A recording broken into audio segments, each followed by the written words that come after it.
দেখুন, আসন্ন দুর্গাপূজা তার আগের মুহূর্তে যাতে টোটালি এলাকাতে ল অ্যান্ড অর্ডার মেনটেন ঠিক থাকে, তো তার জন্য আমরা প্রত্যেকদিন মদ বিরোধী অভিযান করছি।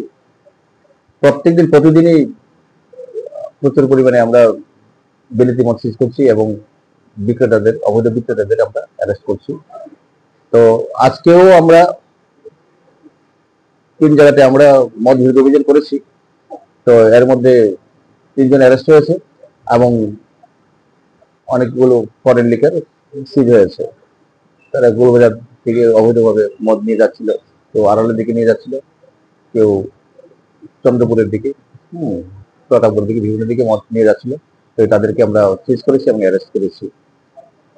তো আমরা চাই এবং এগুলি টোটালি পূজার সময় যাতে কোনো ডিস্টার্ব না হয়, ল অ্যান্ড অর্ডার ঠিক থাকে, তার জন্য আমাদের মদ বিরোধী অভিযান কন্টিনিউ চলবে।